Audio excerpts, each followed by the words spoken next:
as there is no chance for being re-elected, and it really goes in binary modes from 0 to 1, maybe the contract will not be ended and fulfilled with the change of the government within the next years. Well, every arms purchase, of course, includes some element of political risk. This is true, but I think if we look at Korea's history of its role as an arms supplier, they have been very reliable in the past. And even though diversification plays a really big part here, and this kind of diversification can avert a lot of risks when some systems become unavailable, or even spare parts and maintenance becomes impossible due to political risk, that diversification can protect you. But on the other hand, South Korea has also simply been growing as a very stable and reliable arms producer. May the end goal in this arms race be to make Korea a supplier for the biggest supplier for India, still reluctant to leave its Russian arms? I think South Korea is definitely looking to play a bigger role in India. I also know that India is looking into further diversifying its arms acquisitions. They have, for a very significant degree, depended on Russia for most of their military equipment up until now. There are already some joint development programs currently in place today between India and South Korea, so they have already been able to penetrate that market to some degree. At the same time, India is doing this with a number of other countries, such as Israel. They are doing this in different fields, of course. But I think South Korea is definitely one of the top candidates as India goes ahead to look for that kind of diversification. 현재 전 세계 군사 전문가들은 많은 나라들이 이해할 수 없는 형태로 한국에 집중한다면서 오히려 이럴 때 과감하게 기존의 개념을 탈피한 국가들이 큰 이득을 본다는 의견을 제기합니다. 앞서 인도의 경우 러시아가 전통적인 무기 공급체계였으나 이제 한국으로 시선을 돌린다는 거죠. 그러면서도 미국과 합을 같이 하는 이스라엘과도 방산 협력 연구를 가속화하고 있는 상황입니다. 어찌 보면 러시아와 한국 무기 그리고 이스라엘 기술까지 어지럽게 섞이는 형국이라 할 수 있으나 안보 문제만큼은 진영 논리조차 무너지면서 자국만의 이득을 추구하는 상황이 나옵니다. 사우디 같은 경우는 심지어 미국과 러시아의 대공방어 체계를 섞어서 쓰려는 겁니다. 패트리어트 방공 체계가 뚫려 실망하자 빈살만 왕세자는 러시아의 S-400을 들이려고 협상한 바 있고, 전통적으로 미국과 페트로 오일 달러를 약속하고 미국의 안보를 맡긴 사우디이지만 이제 더 이상 미국이 자신의 석유를 팔아주지 않으며 지켜주지도 않는 불안감에 이런 상황이 나온 것이죠. 그러다가 결국 우크라 전쟁 등에서 러시아 S-400에 크게 실망한 사우디는 한국의 청궁2로 돌아선 것입니다. 사우디도 방산을 검토하는 과정에 미국, 러시아, 한국 순서대로 돌고 도는 정신없는 모습이죠. 미국이 최우선이어야 한다는 원칙도 깨졌으며 최종적으로는 모두를 제끼고 한국이 낙점된 겁니다. 한국 입장에서 사우디가 아예 이해가 안 가는 것은 아닌 것이 최근 미국의 IRA 행태를 보면 그럴만도 합니다. 미국도 자국의 이득을 위해서는 예전과 같이 동맹의 입장을 고려해주지 않기 때문입니다.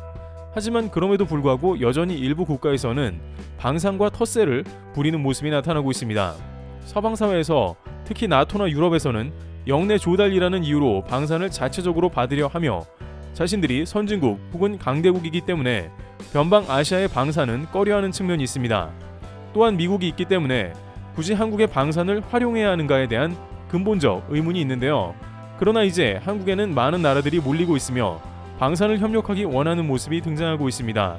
현재 생각지도 못한 나라들이 한국에 다가오는 상황과 그 이유를 살펴보겠는데, 물론 이 가운데에는 한국이 신중을 기해하는 나라들도 대거 포진해 있으며 한국에서 이에 대한 다양한 갑론을박이 일어나며 서로의 논리를 주장하는 상황도 펼쳐지고 있습니다. 일부 국가는 이에 상충이라며 꺼려지고 있는 등 다양한 배제 요소가 존재한다고 여겨집니다. 그러나 이러한 상황들을 잘 이용해서 한국은 최고의 이득을 봐야 한다고 주장되고 있는데요. 중요한 것은 한국의 관심도가 그만큼 올라갔고 이제 다양한 시장에서 최우선 되고 있는 것이며, 그러한 분위기를 파악해 한국의 방산이 가장 많은 것을 뽑아낼 수 있는 상황이 돼야 한다는 것이죠. 실제 최근 한국은 매우 황당해하는 국가들조차 한국에 몰려들며 K 방산을 진지하게 요구합니다. 우선 많은 사람이 알다시피 파키스탄은 오랫동안 미국과 사이가 좋지 않고 인도와는 적국 관계입니다. 따라서 여러 가지 면에서 봤을 때는 한국 입장에선 당연히 거리가 있는 국가인 것으로 판단되는 것이죠.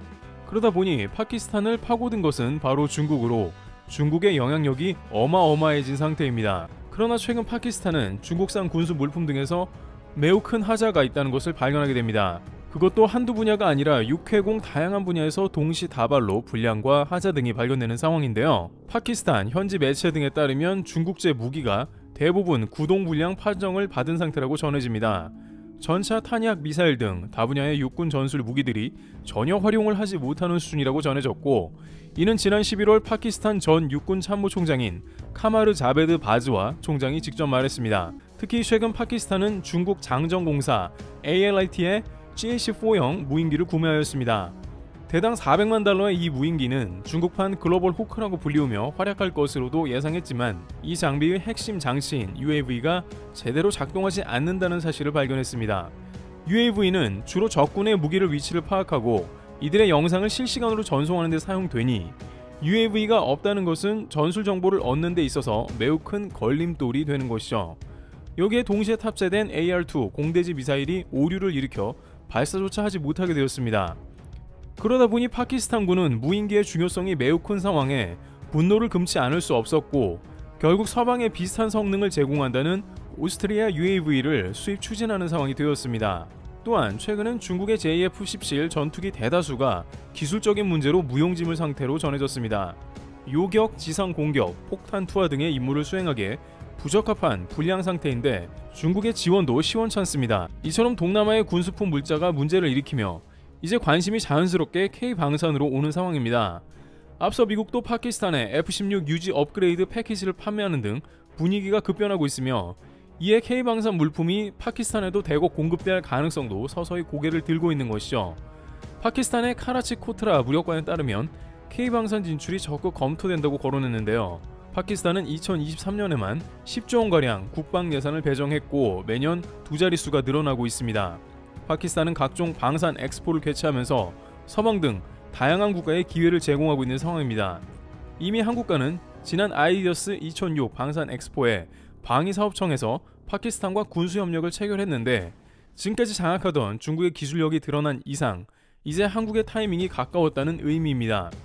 영국 이코노미스트지에 따르면 러시아가 전쟁으로 방산이 위축되어 한국이 동남아의 최대 수혜국으로 된다고 했고, 여기에 중국까지 파키스탄을 속여 불량 방산을 제공해 차기 선택지가 대한민국이 될 수 있다는 의미입니다.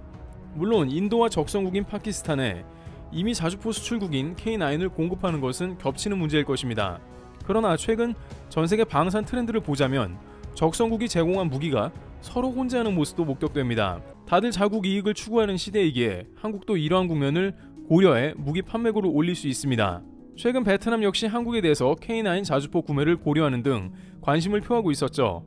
과거 미국과 베트남전을 벌였으며 한국도 베트남 현재 군부를 대항해 파병한 역사가 있었는데, 그럼에도 불구하고 이제는 당장의 자국의 이익과 주변국들을 파악하여 대항하는 모습입니다. 그 가운데 베트남은 사회주의임에도 불구하고 중국과 다툼이 있기에 중국 무기는 꺼려합니다.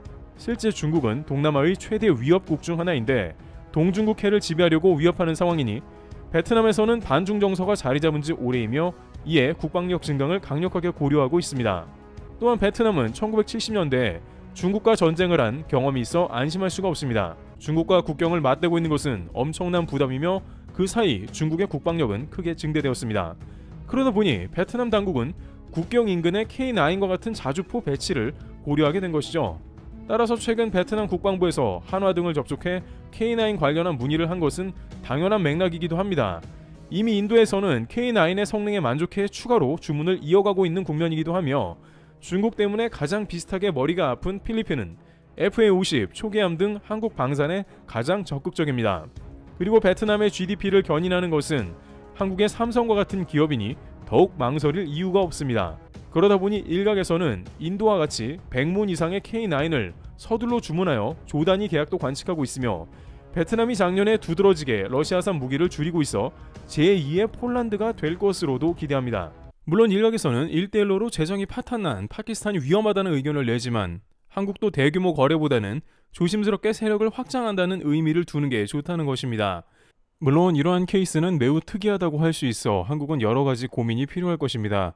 그러나 중요한 것은 그만큼 한국의 포지션은 가장 중립적이면서도 무기 공급에 적합하다는 겁니다. 많은 국가들은 한국이 북한만을 상대하는 국가라고 여기기 때문에 다른 곳에 손을 뻗지 않아 좋아합니다. 게다가 이미 많은 국가들은 한국을 벤치마킹하며 방산을 일으키려고 예산을 집행하고 있습니다. 일본은 계속 법을 바꾸고 있는 상황이며 이제 무기 수출을 본격화하려고 준비 중인 모습이고, 브라질을 비롯해서 다양한 국가들이 방산 수출에 착수하면서 국가 재정을 늘려나가고 있습니다. 그만큼 그들이 보기에는 매력적인 시장이므로 한국은 경쟁자가 없는 시장이 된 이 시점에 추격자들을 큰 격차로 따돌리면서 이러한 다양한 요구를 적절하게 소화해 나가야만 할 것입니다. 반드시 국가를 일으키는 기회로 삼아야 한다는 의견도 나오고 있는 것입니다. 이와 같이 한국은 이제 미처 생각하지 못했던 국가들까지 아우르며 방산을 전개하고 있습니다. 국가의 안보는 신뢰인 만큼 중국, 러시아가 모두 퇴출되고 한국이 결국 그 자리를 차지하는 것입니다. 트래블TV였습니다. 감사합니다.